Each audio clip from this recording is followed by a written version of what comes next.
You guys, I made a big mistake.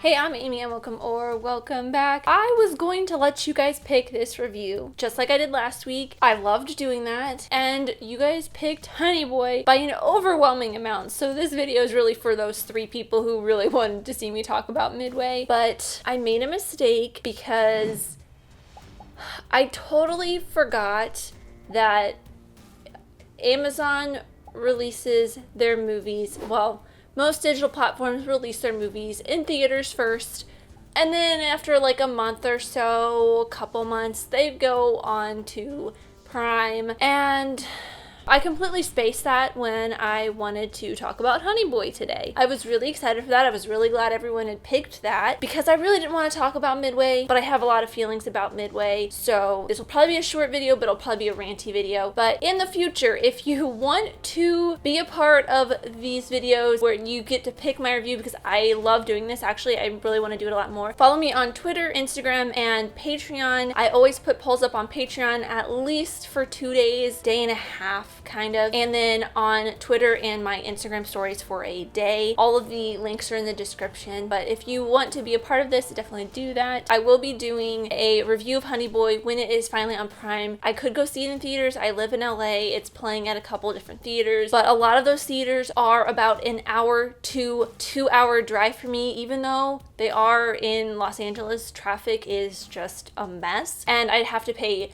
probably about $5 for parking and then like $15 for a ticket. The price of those 2 things almost is about the price of I pay 1 month for A-List. I'm kind of cheap, and it's not playing at AMC anywhere near me, so I'll try to do it as soon as possible. But this one is for those like 3 to 4 people who wanted to see me talk about Midway. Rambling over, let's talk about Midway, and I will be getting into a little bit of a rant here. So first off, I was like, maybe I'll enjoy this because I enjoy World War II history, World War II movies. I thought it was going to try to be a little bit like Dunkirk mixed with Pearl Harbor, because it is about the Battle of Midway, which started with the attack on Pearl Harbor back in 1943. Yes. I think I got my history correct on that one. I wasn't excited for it to be like that, and I'm glad it wasn't, but they do... I don't think they don't play with time the way Dunkirk does, but they do in a way, but it's more linear than Dunkirk's non-linear story format. But yeah, it's a movie, I guess. I have a lot of issues with the cast in this for the most part. There is roughly like 50 cast members, 50 characters that you have to follow, or that just come in for about 5 minutes and then spoilers die right away, and that's supposed to kind of, those deaths are supposed to weigh in on the plot or part of the story of the movie or some of the characters' development, and really only one of those does that really well, and you feel the emotional weight of that death. But there's another one that seems like it should weigh a little bit more on more characters, but some of the characters you don't even see how it weighs on them because you don't see those characters all that often or at all, and it just felt flat. There's also, I have a really big issue with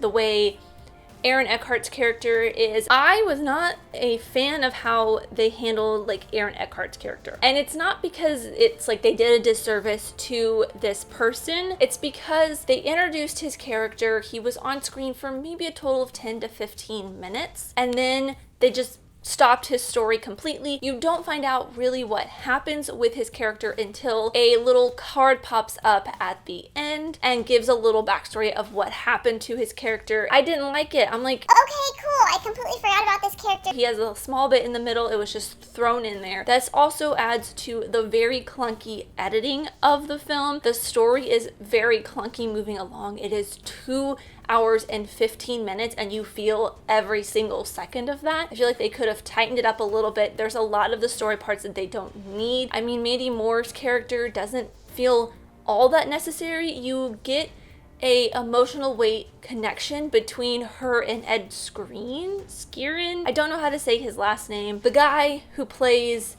the bad guy in the first Deadpool movie. I feel like you're supposed to have a connection with them. Mandy Moore gives some really bad dialogue. I'd never seen This Is Us, but I've heard she was great in This Is Us. The only thing I've really seen her in is The Princess Diaries, and she wasn't great in that. So not only Mandy Moore's dialogue is clunky, but there's a lot of clunky dialogue from other actors who are usually very, very great. A lot of it was unnecessary. Not just dialogue, but story. And there's some storylines that they just chop off. There's a POW moment, and I think you're supposed to imply what happens to him or kind of guess what happens to him. You don't really know. And they don't follow that up. They just kill a character, and then there's this other character who's a POW. I don't know what happens to him. They added an entire segment of a Japanese storyline that I think was supposed to make them seem a little bit more sympathetic for the overseas audiences. There's a couple of overseas production companies helping with this, and that's probably where this movie will make a lot of its money, is overseas. But I think the only time that this storyline is really necessary is at the very beginning of the film, when you're getting introduced to Patrick Wilson's character, and then it kind of foreshadows what's going to happen for the rest of the film. That's another thing, is there is so much heavy-handed foreshadowing in this. I don't like it. There is one point where it seems like it should be foreshadowing, and that is with Aaron Eckhart's character. That doesn't really, how should I put this, foreshadow anything. It's just a kind of small bit part at the end of the film, right before they do the little card for Aaron Eckhart's character.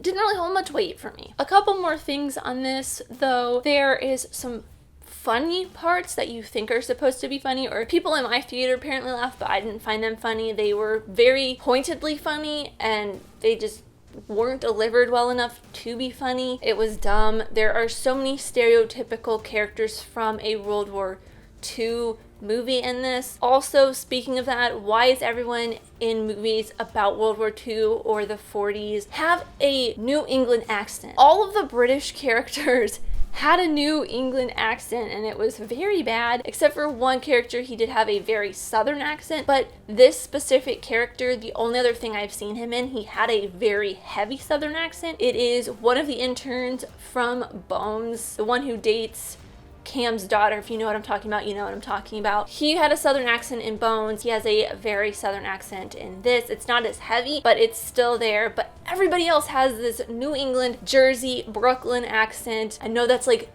two different areas within New Jersey, within New England, but it's just, no. There's more diversity. We could get somebody from Texas. We could get somebody from California, from Minnesota. There's nobody that's got those very round O's. I mean, you got Luke Evans, Ed Skrein. Who else is in there that's from the UK? I don't know. There's a lot of people in this. Darren Criss even put on a very heavy New England accent. Nick Jonas has a very Jersey accent, but I forgive him because he did grow up in Jersey. I wasn't a big fan of his character either. I think he overacted on it. I have not seen him act in anything except for Jonas, but nobody was really great in that show. And Hannah Montana, but nobody was really great in that show either. I did not like this movie. My rewatch score for this is a TV, maybe. The action scenes were kind of cool, the fights, but a lot of it did get very confusing because there were so many characters, there were so many different people that you had to follow. When you saw somebody die, because they were all wearing the same things, especially in the airplanes, they were wearing like masks and helmets, and you couldn't really see their faces. There's at one point a gunner dies, and I thought it was Nick Jonas, but then he comes back later and does something else. I was like, okay, maybe that wasn't, because he was dressed exactly like Nick Jonas was when he got in his plane. I don't know, but maybe I just put it in the background just to have a World War II. I don't know. I don't know. I apologize for not doing Honey Boy. I apologize to you guys, most importantly to myself. I'm very sad about this. I need to rectify it soon, but yeah, I hope you guys enjoyed this anyways. I'm so sorry, but Let me know if you guys have seen Midway. Don't. Please let me know in the comments down below what you guys think. But anyways, thank you guys all so much for watching. I really do appreciate you. Whoever you are, let me know here in the comments down below. And let's be friends. If you enjoyed this, leave a like and subscribe if you're new, because I love talking like movies, TV shows, filmmaking, history, all that fun stuff. And I'll see you next time. Bye.